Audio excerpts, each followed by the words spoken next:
وہ اس میں فرق پڑ سکتا تھا.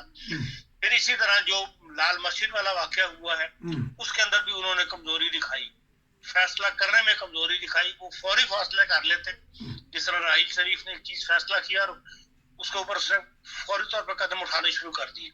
اسی طرح وہ سیاسی لیڈروں کے اس میں آ گئے, علماء کے اس میں آ گئے چکر میں, اور وہ میٹنگیں شروع ہو گئیں اور اس کا حل تلاش کرنا شروع کر دیا. حالانکہ وہ لوگ اس قابل تھے ہی نہیں کہ وہ حل تلاش کرنا والی بات نہیں تھی. سب کو پتا ہے کہ وہاں پہ بے پناہ اسلحہ تھا اور وہ ایک عرصے سے اسلام آباد کی سڑکوں پر گھوم کے ڈنڈے پکڑ کے اور وہ اپنی حکمرانی قائم کر رہے تھے, اور اسی وقت ہی ان پہ ایکشن ہونا چاہیے تھا.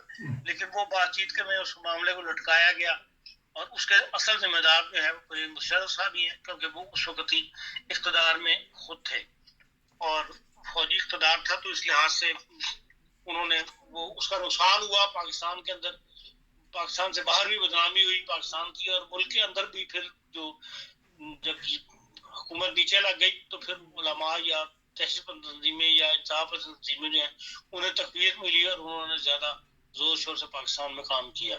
اس لحاظ سے چند فیصلے جو ہیں پرویز مشرف کے وہ بہر جنہیں کہنا چاہیے کہ میں سمجھتا ہوں کہ اس سے ان کا نقصان ہوا, یا ان کو فوجی ہوتے ہوئے ہم ان سے ایسی توقع نہیں کرتے تھے ان فیصلوں کی, اس سے نقصان ہوا.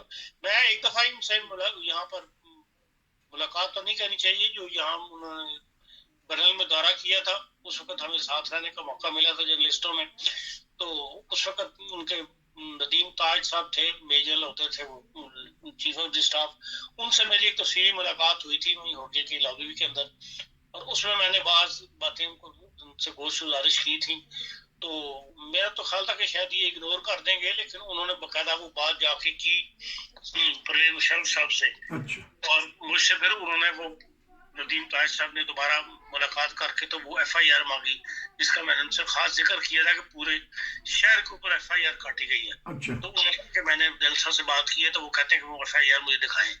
تو میرے پاس تو ایف آئی آر نہیں تھی. میں نے کہا یہ تو ایف آئی آر کٹی ہوئی ہے, آپ جس تھانے میں کٹی ہے اس کا نام بتا دیا میں نے کہ آپ یہاں جا کے یہاں سے منگوا لیں وہ ایف آئی آر اگر آپ کچھ کرنا چاہتے ہیں تو. لیکن اس کا مطلب بات سن لیتے تھے, ان سے بات کی جا سکتی تھی, اس قسم کی شخصیت کے مالک تھے.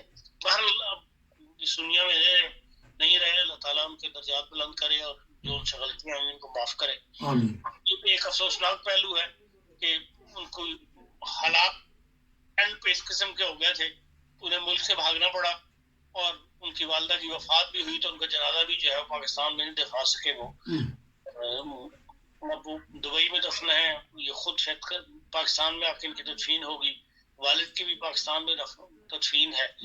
اور اس قسم کی یہ صدمہ بھی انہیں برداشت کرنا پڑا, اور میں سمجھتا ہوں کہ اس میں اتنی نرمی ہونی چاہیے کہ جو بندہ فوت ہو جائے, جس کے والدین فوت ہو جائیں, ان کو بہرحال اپنے ملک لا کے دفنانے میں کسی کو رکاوٹ نہیں بننا چاہیے. میں نے ایک پروگرام میں بات کی تھی کہ بھئی ان کی والدہ کا تدفین جو ہے پاکستان میں ہی ان کے والد کے ساتھ ہونی چاہیے تھی, والد کے پہلو میں.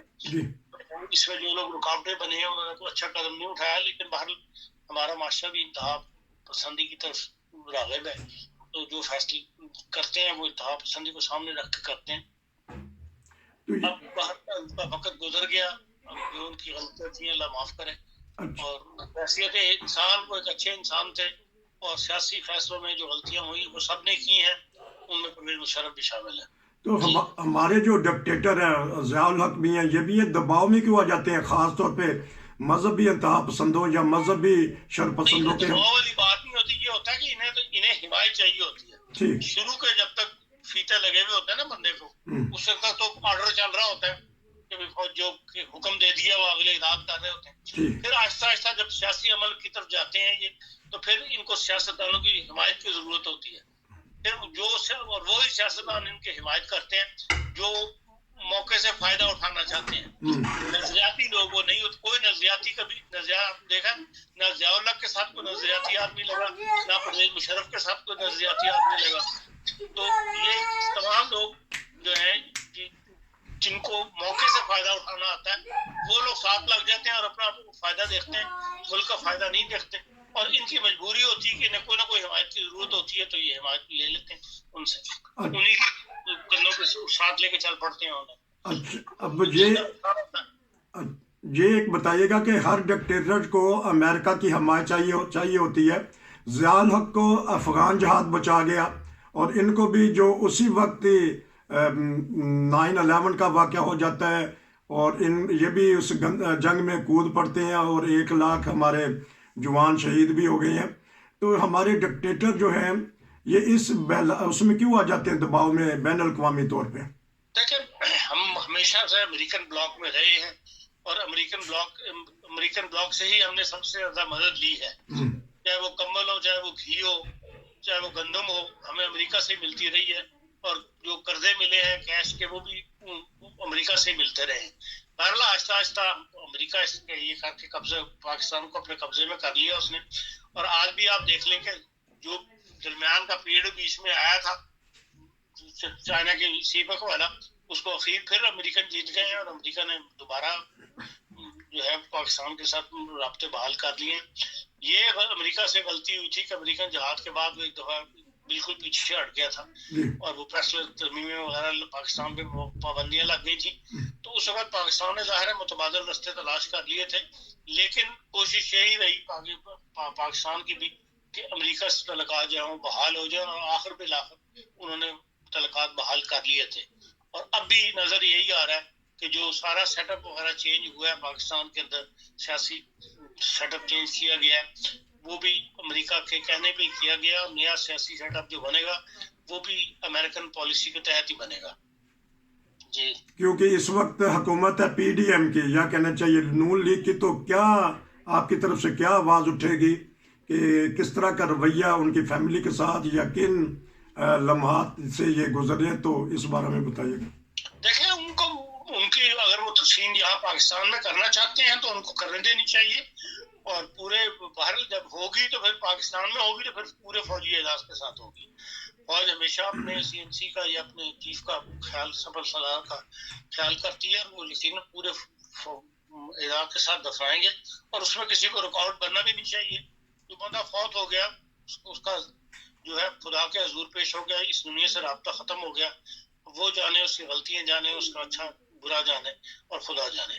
اور سیاستدانوں کو نہ تو ایسے بیان دینے چاہیے جس میں ان کے منفی پہلو یا ان کو تنقید کا نشانہ بنایا جائے، اور ان کی شخصیت سے متعلق جو ہے وہ ایسی منفی باتیں نہیں کرنی چاہیے جو کہ ہماری تعلیم کے بھی خلاف ہے، اسلام کی تعلیم کے بھی خلاف ہے. اور باقی جو وقت تھا وہ گزر گیا. اب بہرحال ان کو تدفین میں پورے حساب کے ساتھ دفن ہونا چاہیے. آپ ایک صحافی ہیں، انہوں نے میڈیا کو اور صحافت کو کچھ نہ کچھ آزادی دی ہے، یہ کریڈٹ جاتا ہے ان کو؟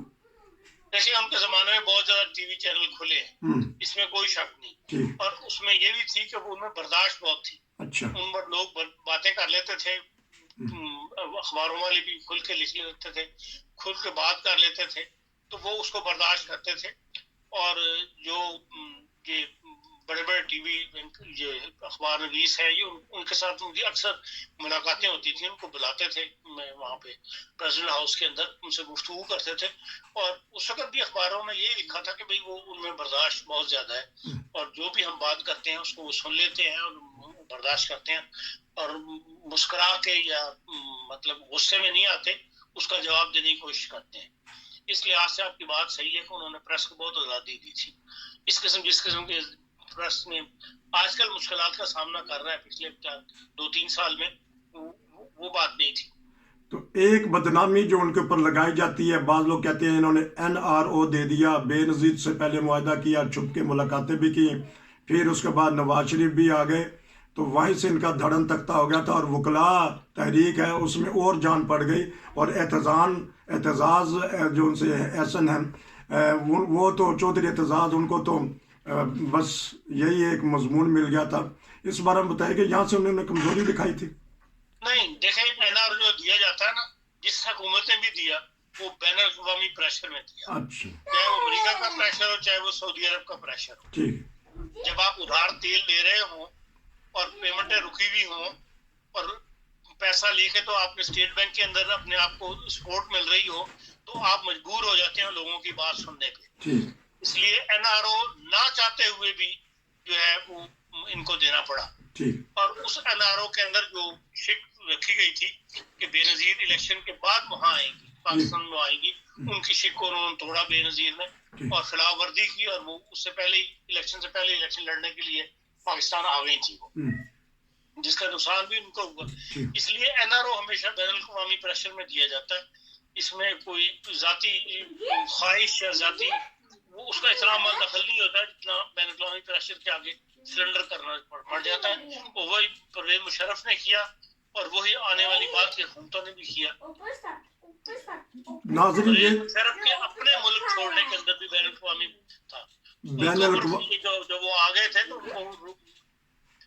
سیاستدان تو خوش ہو گئے تھے کہ ان کو مقدمے چلیں گے اور یہ ہوگا اور وہ ہوگا، لیکن یہ کہ بین الاقوامی پریشر ان کو بھی مدد کی لوگوں نے اور ان کو لے گئے نکال. پاکستان پہ ہمیشہ بین الاقوامی طاقتیں جو ان سے پریشر ڈالتی ہیں، چاہے وہ ڈکٹیٹر ہو چاہے وہ سیاستدان. پرویز مشرف صاحب کا باب ختم ہو گیا. اب تاریخ دیکھتے ہیں کہ ان کو کن الفاظ میں یاد رکھے گی. یہ ہم نے آج دوسرا پروگرام کیا عرفان خان صاحب کے ساتھ. آپ کا بہت شکریہ. انشاءاللہ پھر ملاقات ہوگی. نصیر کو اجازت دیجیے. السلام علیکم.